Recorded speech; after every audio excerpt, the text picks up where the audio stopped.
Salut à tous, salut à toutes et bienvenue dans cette nouvelle vidéo concernant la formation Mon premier bien immobilier.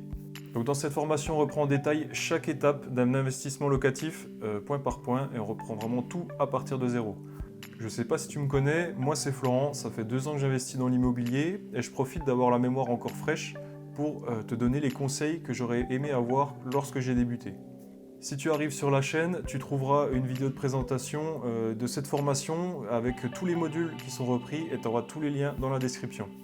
Donc avant de commencer, je voudrais reprendre un petit sujet de la vidéo précédente sur la négociation. Donc quand je te dis qu'il faut venir devant le vendeur et essayer de fermer ses alternatives en lui disant que tu as déjà vu avec ton banquier que ça va le faire et tout ça, quand je disais ça, c'était parce que c'était vraiment le cas. On n'arrive pas en bluffant et en faisant perdre du temps à tout le monde à dire que c'est bon avec le banquier et qu'en fait 2 mois plus tard, tu trouves aucune banque qui te suit sur le projet.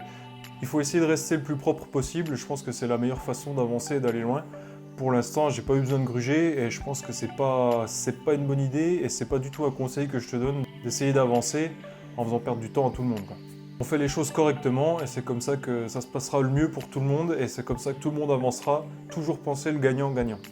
Donc aujourd'hui, on a visité, on a négocié et on s'est mis d'accord sur un prix avec le vendeur, ou pas encore, hein, parce qu'on peut le faire. Et c'est le moment de fixer les choses concrètement.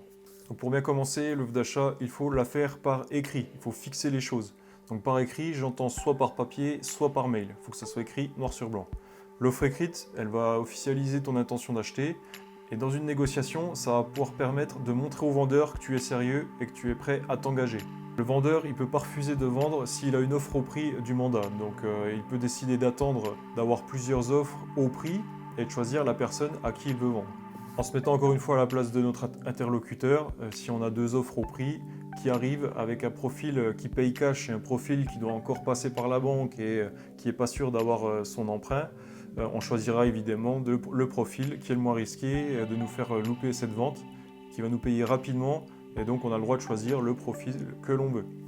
Ça m'est encore arrivé ce mois-ci, j'ai fait une offre sur un immeuble et j'ai fait la même offre qu'une personne qui payait cash. Et voilà, les vendeurs, ils ont choisi l'autre acquéreur et en se mettant à leur place, j'aurais fait exactement la même chose. Donc c'est des choses qui arrivent et il faut le savoir et il ne faut pas perdre de temps là-dessus, passer à autre chose.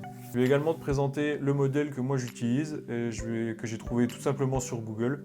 Ça doit être le deuxième ou troisième résultat, je l'utilise depuis que j'ai commencé et ça va très bien. J'ai jamais eu de souci avec et je l'ai fait relire par mon notaire qui trouvait ça plus que bien par rapport à tout ce qu'il voit d'autre. Donc je me dis que c'est pas déconnant.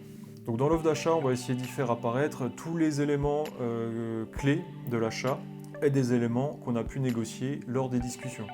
Si on a négocié avec le vendeur qui ne paierait pas les frais de notaire ou qu'il prend à sa charge le prorata de la taxe foncière, toutes ces choses-là, en fait, elles doivent apparaître dans ton offre. Donc si on déroule l'offre, on retrouve tous les éléments très importants. Donc le plus important, c'est de bien décrire ce qu'on achète, donc l'adresse du bien, une petite description, et ça permet de bien fixer les choses. On met bien évidemment le prix du bien, et on rajoute la phrase aux conditions ordinaires de vente et aux conditions suivantes. Et là, tu fais la liste de toutes les conditions qui devront être réalisées pour que la vente aille plus loin. Donc je t'ai mis 2 petits exemples. La condition suspensible en cas de découverte de servitude non mentionnée jusqu'à présent. Donc en gros, si on t'a vendu un terrain constructible, mais qu'en en fait il y a un chemin qui permet aux voisins de se rendre sur leur terrain qui est derrière le tien et que ça t'empêche la construction d'une maison, tu comprendras qu'il faut réussir à sortir de la vente si tu découvres ce problème. Donc tu peux également rajouter une condition suspensive en cas de non-conformité du raccordement électrique. Donc en gros, j'avais mis ça pour le cas d'un achat de terrain sur lequel on m'avait vendu la création d'un raccordement électrique. Si j'avais pas eu ça à la fin du temps du compromis, eh ben, la vente n'aurait pas pu se réaliser et on ne serait pas allé plus loin. Ensuite, on définit le notaire qui sera responsable de la vente, avec qui on va faire affaire. Donc il faut toujours essayer d'avoir son propre notaire qui va pouvoir défendre notre position face au vendeur. Le vendeur, il peut prendre son propre notaire, c'est possible qu'il y ait 2 notaires, mais ça ne changera rien aux frais de notaire. C'est eux qui s'arrangeront entre eux, toi tu ne seras pas impacté. Ensuite, on met une petite ligne pour dire que tu vas faire un prêt immobilier, le cas échéant bien sûr, et le montant de ce prêt. Dans tous les cas, le montant il sera détaillé dans le compromis. Si tu n'as pas une idée précise à ce moment-là, ce n'est pas un véritable problème. Et pour finir, la dernière ligne qui pose un ultimatum au vendeur dans sa réflexion. Moi, je mets tout le temps 7 jours à partir du moment où je pose l'offre pour pas avoir à attendre des mois que le vendeur se décide. Si tu es en phase encore de négociation, ça obligera aussi le vendeur à considérer ton offre assez rapidement. Ça va montrer ton sérieux et ça va l'obliger à te donner une réponse rapide. Imaginons le cas où le vendeur il a 2 acheteurs potentiels.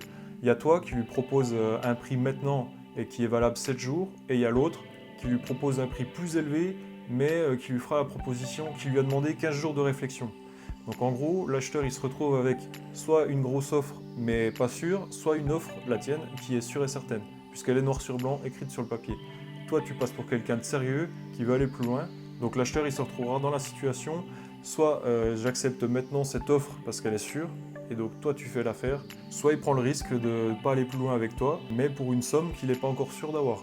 Donc voilà, tu comprends que ça peut faire basculer la balance de ton côté. Je te dis pas de faire des offres à tout va pour faire des grosses négociations et de faire n'importe quoi, loin de là. Mais ça peut permettre de débloquer une situation. Si le vendeur, tu le sens qu'il est prêt à basculer, c'est peut-être ce qui va déclencher la vente en mettant le vendeur devant le fait accompli. Dans l'offre également, tu peux détailler ton chemin de réflexion qui t'a permis d'arriver à ce prix-là. Donc en gros, tu dis que tu as pris en compte le montant des travaux qui s'élève à une somme de temps, tu écris bien noir sur blanc, tu mets ta valeur et en ayant pris en compte également les frais de notaire ainsi que ça est le prix du bien et ceci, cela. Pourquoi tu arrives à ce prix-là et pourquoi tu fais ce prix, tu offres ce prix au vendeur. N'hésite pas également à faire une offre à un prix très précis que tu arrondiras à un prix rond plus haut pour bien montrer que tu ne dis pas n'importe quoi et que tout ça est bien réfléchi et qu'il y a une logique derrière tout ça.